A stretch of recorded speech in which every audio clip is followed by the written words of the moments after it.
Government subsidies for ethanol have long been a swampy tradition in America. Dressed up as action to help the environment, ethanol is in fact just one more example of big government in bed with big business at your expense. You might have voted to drain the swamp in 2016, but as far as the ethanol lobby is concerned, it's still just business as usual. The corrupt ethanol industry is this week's Swamp Watch.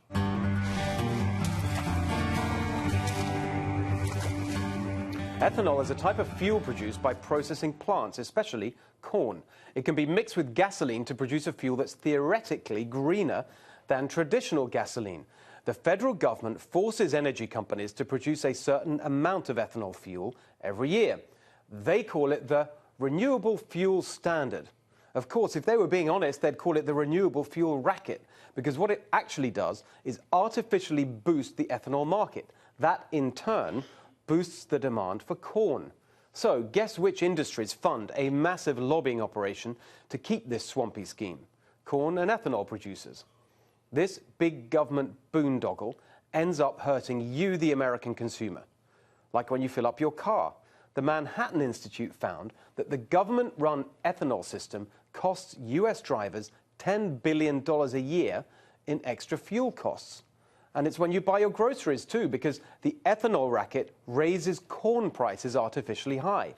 Dairy, chicken and cattle farmers then have to spend more to feed their livestock, meaning you spend more on your gallon of milk. And here's the crazy part. This so-called green regulation is actually bad for the environment.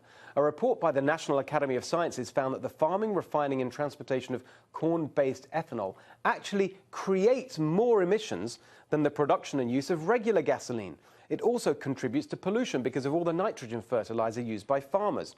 One study estimates that over half of the nitrogen pollution in the Gulf of Mexico is due to corn and soybean crops. So, if the ethanol industry hurts consumers and the environment, why on earth is it propped up by the federal government? As usual in Washington, it's not just lobbying, it's straightforward, out-and-out corruption. Big business buying off politicians to get what they want.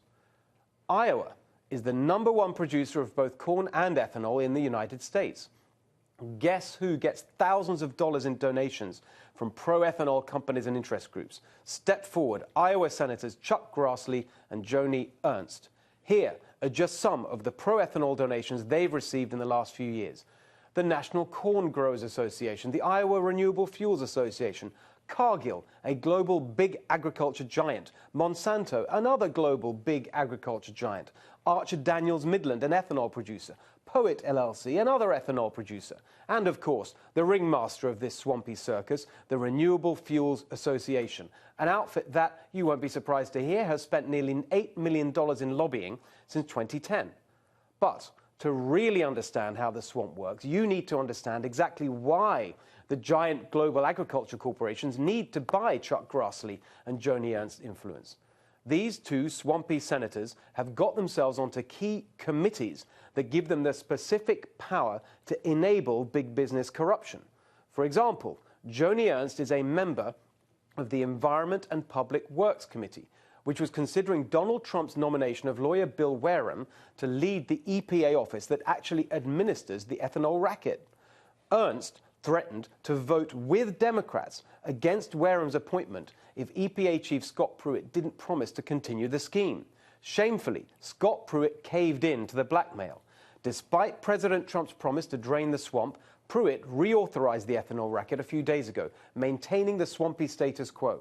Joni Ernst was proud of her work. Quote, "I wasn't afraid to put the squeeze on. This was really important. We've got 88,500 family farms here in Iowa, and they rely on this."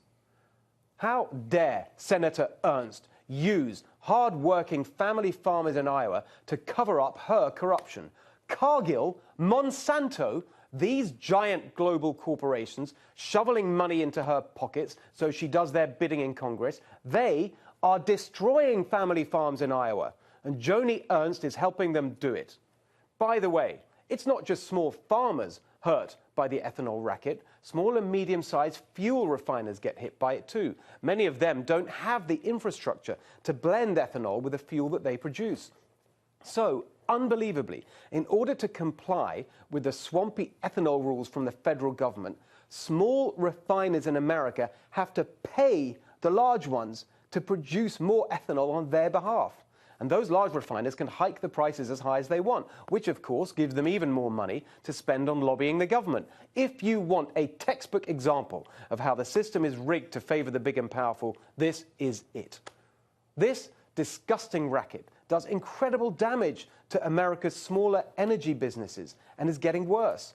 In 2012, Philadelphia Energy Solutions had to pay out $10 million for ethanol fuel that it couldn't produce itself. In 2017, it would have spent $300 million. That is twice as much as the entire company's payroll.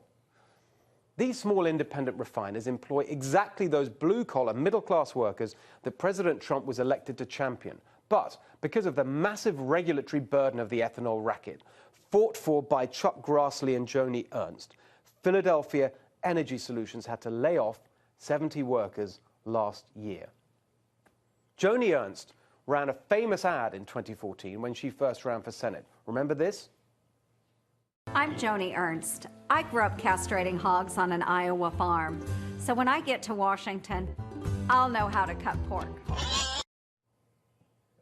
Senator Ernst, what you actually did when you got to Washington was join the swamp, just like all the others.